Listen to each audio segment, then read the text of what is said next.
Good morning students.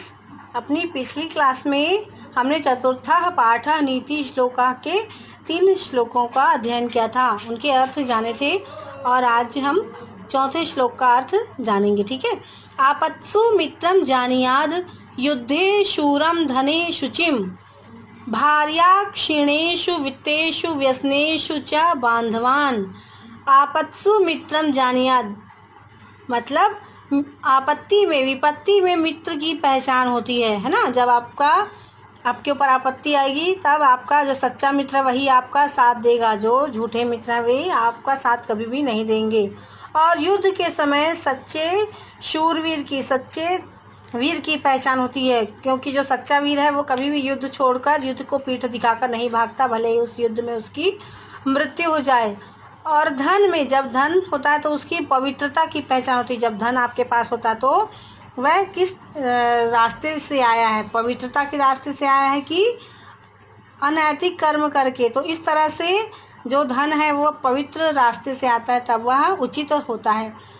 धन के ना रहने पर पत्नी की परीक्षा होती है ना। जब अगर जो पत्नी धन के क्षय हो जाने पर जो पत्नी साथ छोड़ देती तो वह उसमें पत्नी की पहचान कब होती? जब व्यक्ति के पास धन ना हो। जो अच्छी पत्नी रहेगी वो कभी भी संकट आने पर अपने पति को छोड़कर नहीं जाएगी। उसी तरह से संकटों के समय जब आपके पास कोई संकट आता है तो आपके बंधुओं की, भाइयों की पहचान होती है। ठीक है।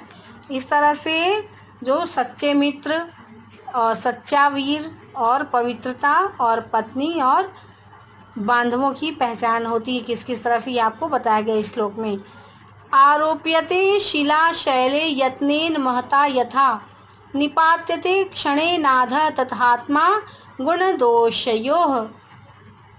जिस प्रकार किसी चट्टान को बहुत प्रयत्न करके पर्वत पर चढ़ाया जाता है ना। आरोप्यते शिला शैले यत्नेन महता यथा मतलब जब किसी चट्टान को ऊपर चढ़ाना होता है तब बहुत ही परिश्रम करना पड़ता है, परंतु अगर उसको नीचे गिराना होता है तब क्या होता है, कोई भी ज़्यादा मेहनत नहीं लगती, उसको एक धक्का दिया और वह सीधे नीचे आ जाता है। इसी प्रकार हमको अच्छे गुण है जो उसके लिए प्रयत्न करना पड़ता है, जो अवगुण है वो क्या होता है, वो तो हम बिना सोचे समझे अगर कुछ भी कर रहे हैं तो अपने आप अवगुण आ जाता है। उसी तरह से जो अच्छे गुण हैं उनके लिए हमको प्रयत्न करना पड़ता है और व्यक्ति उसी से ही प्रतिष्ठित होता है। वहीं अपने बुरे कर्मों के कारण, दोषों के कारण वह क्षण मात्र में नीचे गिर जाता है ना। तो किसी भी व्यक्ति को ऊंचा उठने के लिए प्रयास की आवश्यकता होती है, मेहनत की आवश्यकता होती है।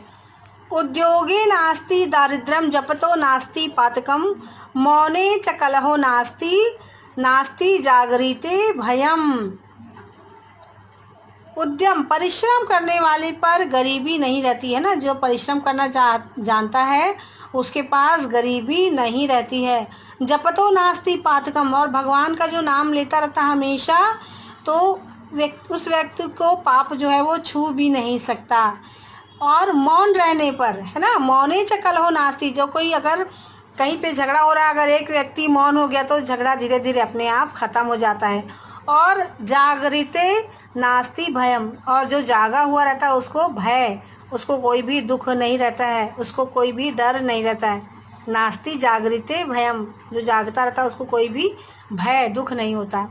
किम छिद्रो को नुसंगो में किम वास्त्य विनिपातिकम कुतो ममाश्रय दोषा इति नित्यम विचिंतयेत। मुझ में कौन सी दुर्बलता, गलती और कौन सी आसक्ति है, तथा वह कौन सी वस्तु है जो पतनशील नहीं है, है ना। और मुझ में दोष कहाँ से आते हैं। इस तरह की बातों को हमेशा चिंतन करना चाहिए कि कहीं मुझ में कोई दोष तो नहीं आ गया और मुझ में कौन सी बुराई। अगर ये व्यक्ति हमेशा अगर आत्मचिंतन करता रहेगा तो वह कभी भी गलत रास्ते में नहीं जाएगा। गुणेषु क्रियताम यत्ना किमा टॉपे प्रयोजनम विक्रियन्ते न घंटा भीर्गावः क्षीर विवर्जिताः।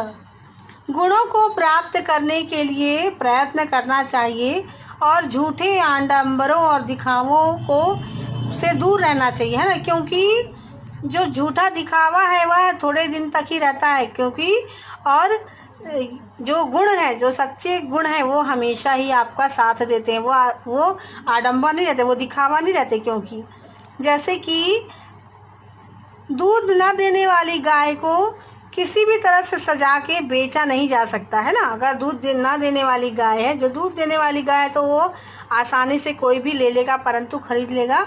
परंतु जो दूध ना देने वाली गाय है उसको आप कितनी भी तरह से अच्छी तरह से सजा ले, वह उससे कोई भी नहीं लेगा। निर्धनस्य विषम भोगो निसत्व विषम ऋणम अनभ्यासे विषम शास्त्रम अजीर्णे भोजनम विषम। निर्धन के लिए जो भोग है, आलस्य है, वह विष के समान है, क्योंकि अगर निर्धन आलस्य करेगा तो वह हमेशा निर्धन ही रहेगा, है ना। और पराक्रमहीन व्यक्ति के लिए युद्ध में लड़ना विष के समान है। जैसे कि जिसके अंदर वीरता ही नहीं है वह क्या होगा, युद्ध करने भी जाएगा तो वह तुरंत मृत्यु को प्राप्त होगा।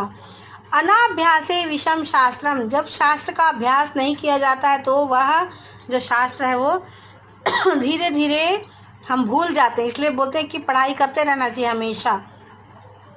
अजीर्णे विषम भोजनम, और जिसके अजीर्ण होता है, जिसको कि पाचन तंत्र जिसका खराब है, उसके लिए भोजन जो है वो विष के समान है। तो स्टूडेंट्स, आज के लिए इतना ही। आपका ये होमवर्क है कि आप इन सारे श्लोकों के अर्थ अपनी नोटबुक में लिखेंगे, और जो समझ में नहीं आएगा वो नोट करके आप रखे रहेंगे, और बाद में हमसे फिर से पूछ सकते हैं, ठीक है।